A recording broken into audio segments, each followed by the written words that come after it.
आज इस वीडियो के अंदर हम डिस्कस करेंगे फूड चेन और फूड वेब के डिफरेंसेस को। फूड चेन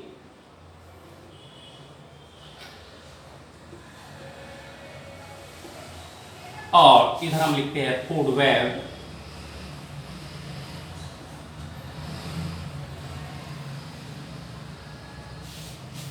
फूड चेन क्या है? फूड चेन क्या है? फर्स्ट पॉइंट लिखते बेटे, it is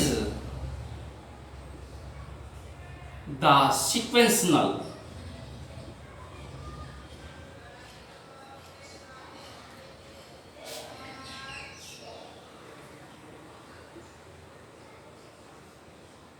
SEQUENTIONAL sequential process. It is sequential process. It is the sequential process in which food energy transfer to the next trophic level. It is the sequential process in which food energy transfer to the next food energy from one organism, in which the food energy from one organism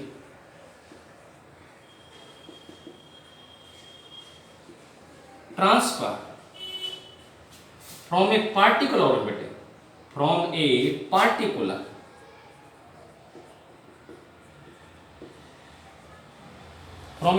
organism transfer to next one. Food web के अंदर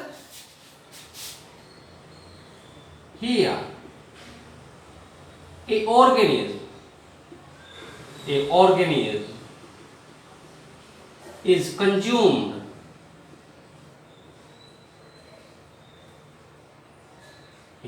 an organism consumed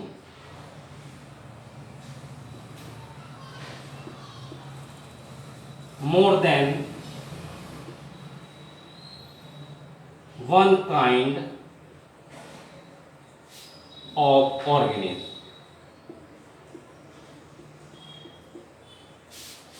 food web के अंदर एक जीव जो है एक से ज्यादा प्रकार के जीव को भोजन के रूप में ग्रहण करता है। फूड चेन के अंदर एक जीव जो है केवल एक ही प्रकार के जीव को भोजन के रूप में ग्रहण करता है। ठीक है जी। तो पहला पॉइंट। नाउ सेकंड पॉइंट क्या है? It consist of only one state chain. It consist of only one kind of straight chain.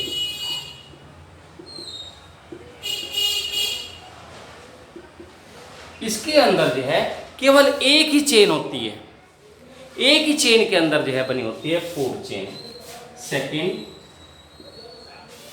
Second example बेटे, इधर उसका second point, it is the network of many. It is the network of many. It is the network of many food chain. यहां पर जो है बहुत सारी food chain जो है आपस में जुड़ी हुई होती है। Third point, it contain 3 to 6 trophic level. It contains 3 to 6 trophic level. यानी कि किसी फूड चेन के अंदर 3, 4, 5, 6 ट्रॉपिक लेवल हो सकते हैं। इधर it contains several trophic levels. It contains several trophic levels.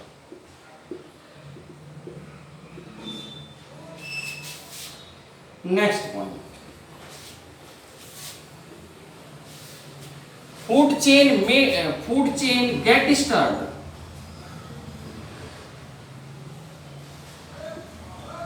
Food chain get disturb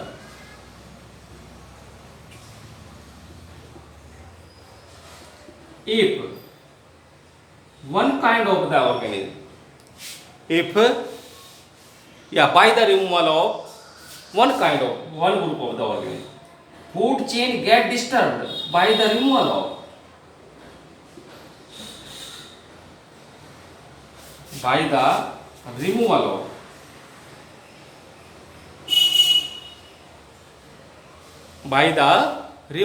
one group of organism,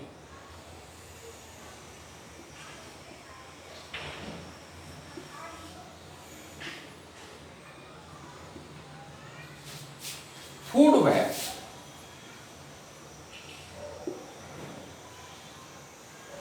web does not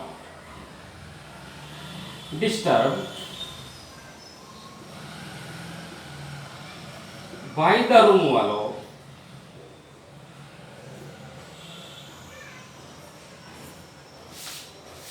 one group of organisms.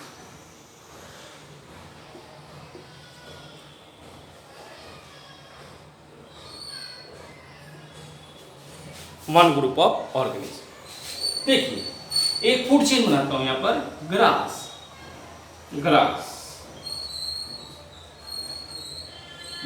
को ग्रास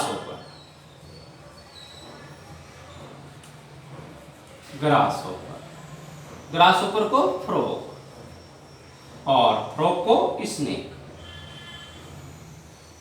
और स्नेक को hoc.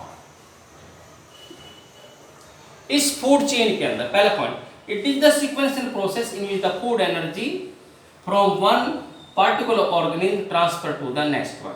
अर्थात यहां से फूड ग्रास ऊपर के पास जा रहा है, ग्रास ऊपर से फूड फ्रॉग के पास जा रहा है, फ्रॉग से स्नेक के पास और स्नेक से हॉक के पास। अर्थात हॉक किसको खा रहा है? स्नेक को। स्नेक किसको खा रहा है? फ्रॉग को। फ्रॉग किसको खा रहा है? ग्रास ऊपर को। ग्रास ऊपर क्या खा रहा है? ग्रास को। यहाँ हॉक केवल स्नेक खाता है, हॉक फ्रॉग को नहीं खाता, हॉक ग्रास ऊपर को नहीं खाता। यहाँ पर जो है एक जीव केवल एक ऑर्गेनिज्म केवल एक ही प्रकार के ऑर्गेनिज्म को भोजन के रूप में ग्रहण करता है। यहाँ पर एक जीव केवल एक ही प्रकार के भोजन को ग्रहण करता है। यहाँ पर फूड वेब के अंदर क्या होता है बेटे? एक जीव जो है अनेक प्रकार के भोजन को ग्रहण करता है। एक जीव जो है अनेक प्रकार के भोजन को अनेक प्रकार के जीवों को भोजन के रूप में ग्रहण करता है। Here an organism consume more than one kind of the organism. Here the क्या कह रहा है बेटे? ये यहाँ पर जो है एक जीव जो है अनेक प्रकार के, देखिए look here this is food web. ये क्या है? फूड वेब है। अब फूड वेब होती क्या है बेटे? फूड वेब क्या होती है? Food web is the network of the many food chain. It is the network of many food chain. इसके अंदर बहुत सारी फूड चेन आपस में जुड़ी हुई है। ये फूड वेब है और ये फूड चेन है। इस फूड चेन में हॉक केवल स्नेक को खाता है। इस फूड वेब के अंदर लुक हियर, इस फूड वेब के अंदर ये जो हॉक है ये माउस को भी खा रहा है, ये बर्ड्स को भी खा रहा है, ये स्नेक को भी खा रहा है, ये रैबिट को भी खा रहा है। तो यहाँ पर क्या कह रहा है? ये क्या कह रहा है? Here one organism consume more than one kind of the organism. ठीक है ना? तो ये था आपका डिफरेंस वाला क्वेश्चन। और आगे फिर क्या कह रहा है? It consist of only one kind of the state chain. केवल एक चेन होती है इसके अंदर।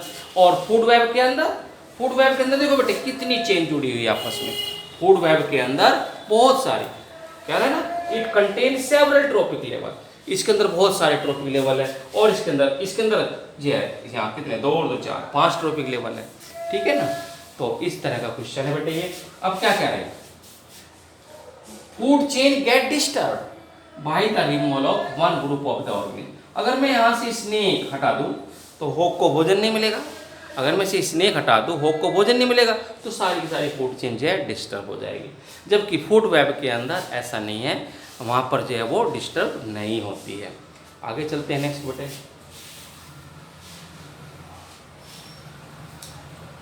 Next topic in this chapter, the chapter is environment. The next topic in the environment chapter is the biological magnification. Biological magnification. Magnification. Biological magnification. क्या होती बेटे पढ़े? हाँ, the increase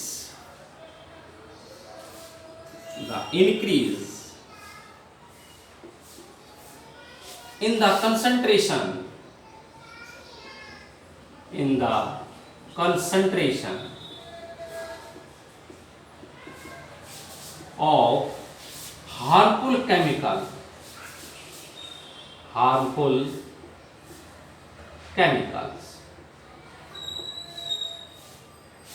The increase in the concentration of harmful chemicals in successive trophic level. In successive, CCSSIV, successive trophic level.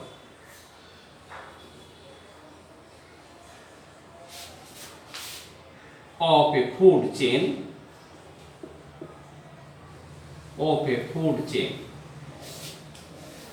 The increase in the concentration of the harmful chemical in successive trophic level of a food chain when they enter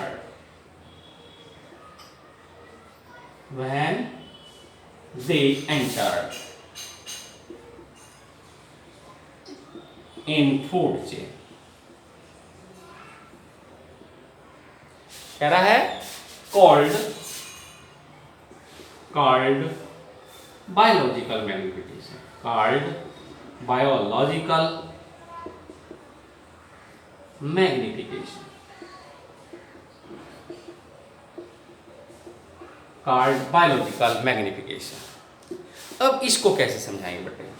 suppose करो एक food chain है हमारी water के अंदर, aquatic food chain है, aquatic food chain में ये है फाइटोप्लैंक्टन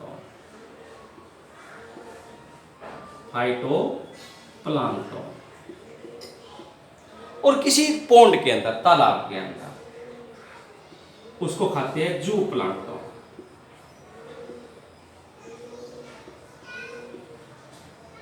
और जू प्लांक्टन को स्मॉलर फिश,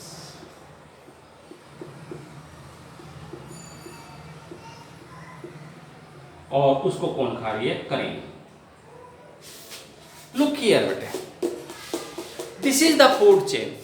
अगर इस फूड चेन के अंदर किसी कारणवश हार्मफुल केमिकल एंटर कर जाए, मान लीजिए कोई तालाब है, तालाब में हमने डीडीटी डाल दी, मच्छर मारने के लिए, मॉस्किटो को मारने के लिए डीडीटी डाल दी, तो अगर यहां पर ये 2 ppm है डीडीटी, ठीक है जी, तो यहां पर जो है ये 20 ppm,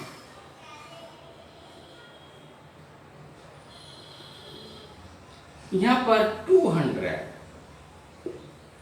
ppm, यहां पर 2000 ppm।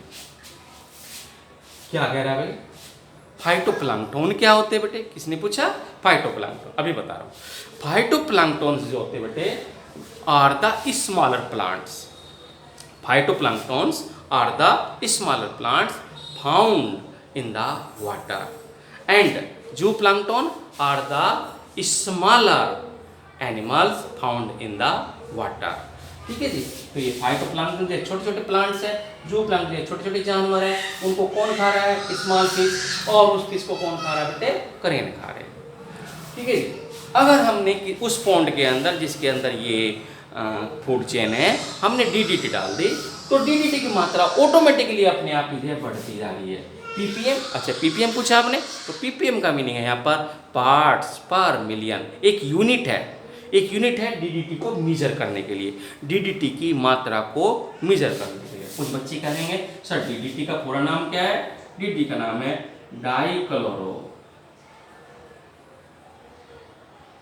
Diphenyl dichloro diphenyl trichloro,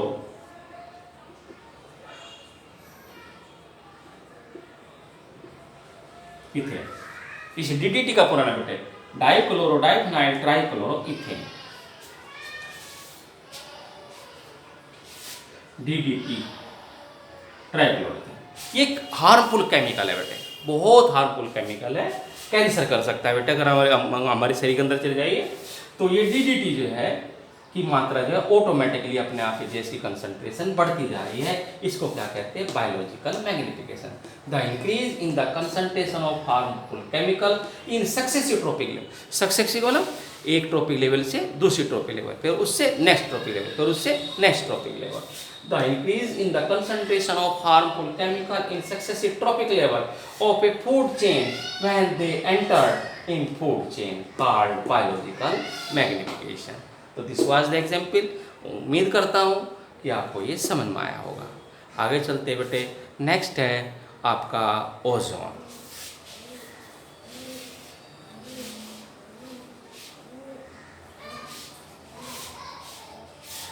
ozone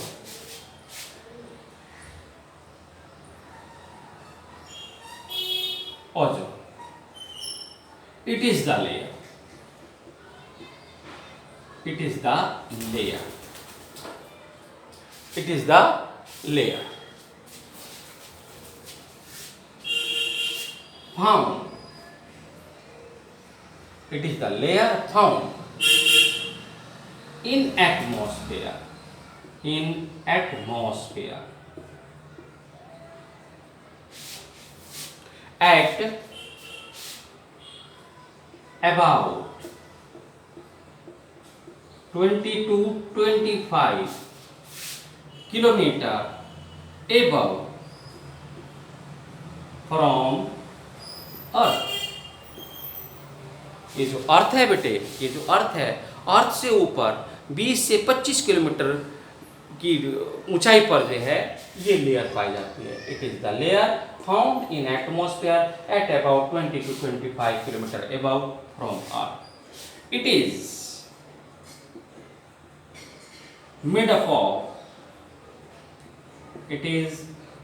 of ozone molecules. Ozone molecules. Ozone molecule का फॉर्मूला बेटे O3. It is made up of ozone molecules. It prevent us from ultraviolet rays,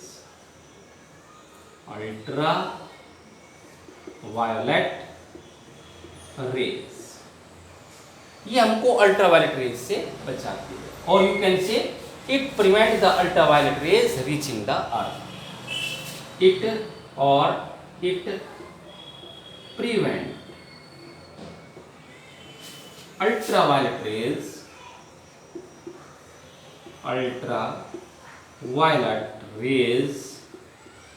from reaching the earth। देखो अब समझो बेटे, ozone नाम सुना होगा आपने, ओजोन। इट इज द, क्या है ozone? It is the layer found in the atmosphere at about 20 to 25 kilometre above from earth. Earth से 20 से 25 किलोमीटर की ऊंचाई पर जो है एक लेयर पाई जाती है, उस लेयर का नाम है ozone layer. It is made up of ozone molecule. ये लेयर किससे बनी हुई है? ओजोन मॉलिक्यूल से बनी हुई है, जिसका फॉर्मूला है O3। इट प्रिवेंट अस, ये हमको किससे बचा रही है? ये अल्ट्रावायलेट रेज से बचा रही है, और ये अल्ट्रावायलेट रेज को जो है पृथ्वी पर जाने से रोक रही है। कुछ बच्चे कह रहे हैं सर अल्ट्रावायलेट रेज क्या होती है? ठीक है, ये आपका जो सन है,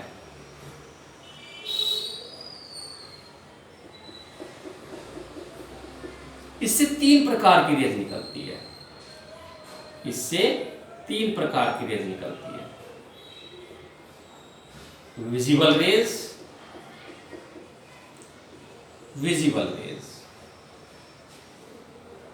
ultraviolet rays,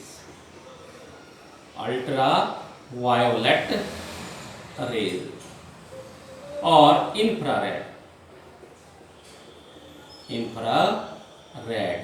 raise. Ultraviolet radiation भी कह सकते हैं, इंफ्रारेड रेडिएशन भी कह सकते हैं। जो आपका सन है, उस सन से 3 प्रकार की रेज निकलती है, visible raise, ultraviolet rays, infrared rays. अब पूछोगे सर विजिबल रेज क्या होती है? अरे हम दिन में जो हमें दिखाई दे रहा है सब कुछ, वो विजिबल रेज के कारण तो दिखाई दे रहा है बेटे, ठीक है ना। दिन में हमें जो भी दिखाई दे रहा है वो हमें विजिबल रेज के द्वारा दिखाई दे रहा है। अल्ट्रावायलेट रेज नीचे जमीन पर नहीं आती है बेटे, ठीक है जी। उनको कौन रोक देता है आने से? Ozone layer. उसके बाद इंफ्रारेड रेज, ये जमीन पर नीचे आती है बेटे, और ये क्या प्रोड्यूस करती है? Heating effect. जो गर्मी पैदा होती है वो इंफ्रारेड रेडिएशन के कारण होती है। और आपके जो कपड़े आपने धोकर जो फैलाए हैं, वो जो सूख रहे हैं बाहर धूप में, वो भी इंफ्रारेड रेडिएशन के कारण, ठीक है जी। तो ये मैंने एक्स्ट्रा आपको बताया अलग से बेटे, ठीक है। अब harmful effect,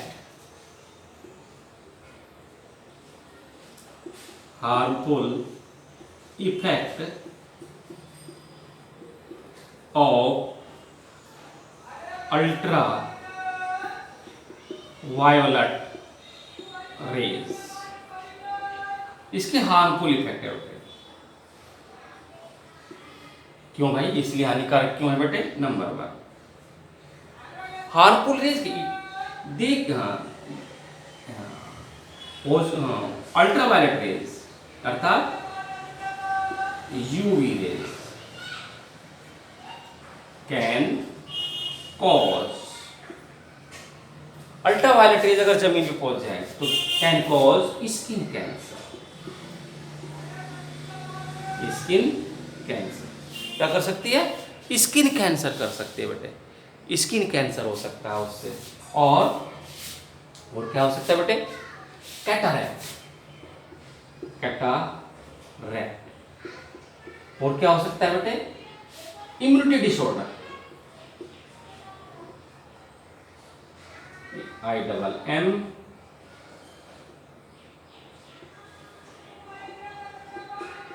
immunity disorder. Ultraviolet rays अगर नीचे आ जाती है, अल्ट्रावायलेट रेज अगर जमीन पर नीचे आ जाती है, तो अल्ट्रावायलेट रेज हमारे अंदर कैटरैक्ट कर सकती है, आंखों में मोतियाबिंद। कैटरैक्ट का मतलब है आंखों में जो मोतियाबिंद है बेटे, जो खासकर जब बुढ़ापे में होते हैं ना, आंखों में मोतियाबिंद हो जाता है, तो वो कैटरैक्ट कर सकती है। स्किन कैंसर, हमारी जो स्किन है, स्किन में कैंसर हो सकता है, ठीक है। और इम्यूनिटी डिस्टर्ब, रोग से लड़ने की जो ताकत है उसको ये डिस्टर्ब कर सकती है। दूसरा, ultraviolet rays can kill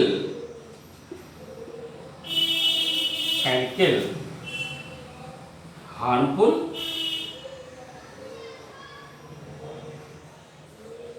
as well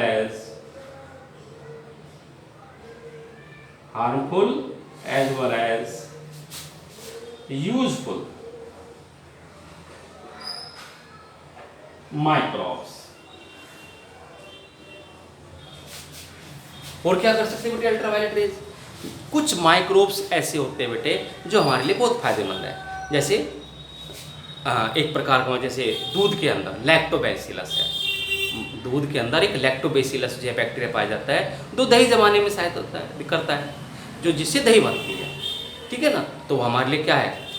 useful है, ठीक है ना। तो उसी तरह से कुछ ऐसे बैक्टीरिया है जो हमारी बॉडी के लिए जरूरी है, परंतु ये जो अल्ट्रावायलेट रेज है ये हार्मफुल को भी किल कर सकते हैं और यूजफुल को भी किल कर सकते हैं, ठीक है। उसके बाद number 3, they can cause variation in rainfall,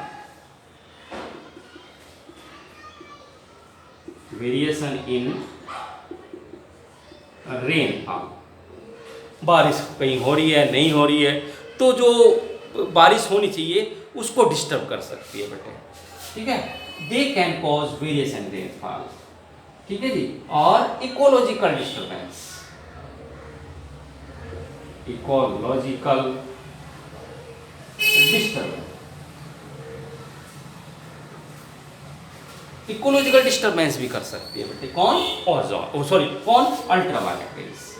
तो these are the harmful effect of the ultraviolet rays. अब हम बात करेंगे प्रिपरेशन ऑफ ओजोन।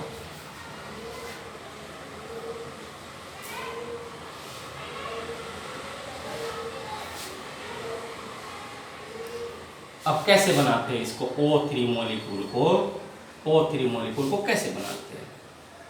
ये बेटे आपकी ऑक्सीजन है O2, ठीक है जी।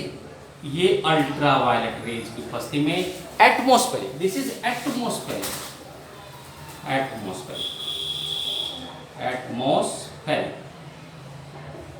ऑक्सीजन है, ये एटमॉस्फेयर में ऊपर है बेटे, 15 से 25 किलोमीटर के बीच में है ये, तो वो ऑक्सीजन अल्ट्रावायलेट रेज की प्रेजेंस में इसमें O+O, जिसको क्या कहते हैं, एटॉमिक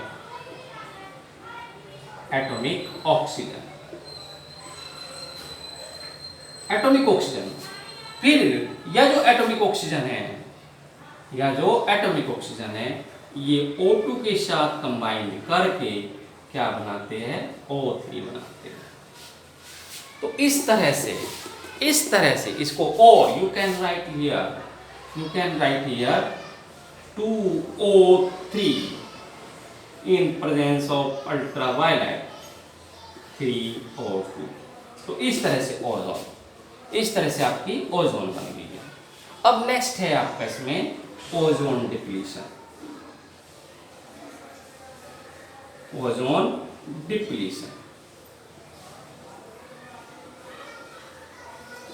ओजोन डिप्लीशन का मीनिंग क्या है, ओजोन डिप्लीशन का मीनिंग है फॉर्मेशन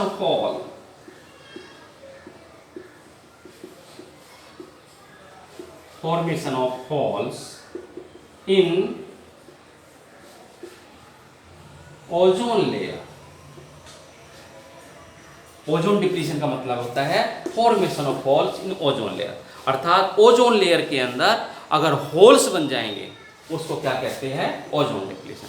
तो दिस इज हार्मफुल। अगर ओजोन लेयर में होल्स बन गए तो अल्ट्रावायलेट रेज नीचे आ जाएगी और फिर वो आपको नुकसान पहुंचा सकती है। इसलिए ओजोन लेयर में होल्स नहीं बनने चाहिए, ठीक है ना, क्योंकि ओजोन जो लेयर है that act as a blanket, एक कंबल की तरह है, वो काम करती है।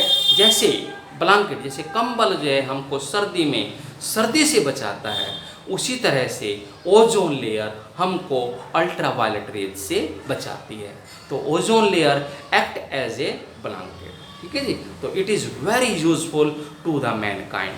जितने भी इस वर्ल्ड के अंदर जीव है उनके लिए ओजोन लेयर बहुत इंपॉर्टेंट है। फिर आगे केमिकल रेस्पॉन्सिबल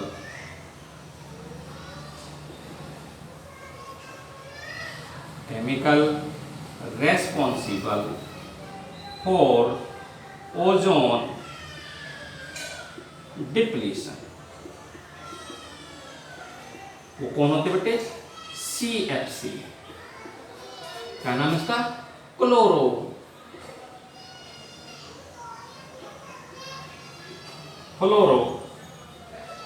कार्बन।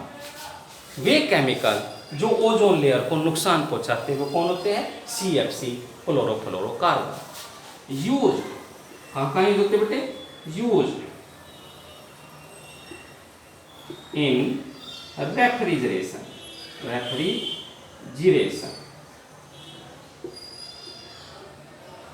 ठीक है जी। स्प्रेयर, फायर एक्सटिंग्वाइजर,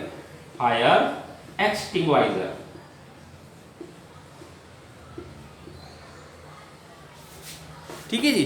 तो ये जो CFC है, क्लोरोफ्लोरोकार्बन, वो यहाँ यूज होते हैं रेफ्रिजरेशन के अंदर, स्प्रेयर के अंदर और फायर एक्सटिंग्वाइजर के अंदर। तो हमें इन्हें कम से कम यूज करना चाहिए ताकि हमारी ओजोन लेयर को जो है नुकसान न पहुँचे बेटे, ठीक है जी। तो इस तरह से आज आपका ये चैप्टर, कौन सा चैप्टर बेटे, इन्वायरमेंट वाला चैप्टर जो है ख़त्म हो गया है। ठीक है, इसके क्वेश्चन है, टेक्स्ट बुक के क्वेश्चन, वो आप करना। ठीक है, कोई प्रॉब्लम होगी तो मेरे पास सेंड करना। ओके बेटे, थैंक यू वेरी मच।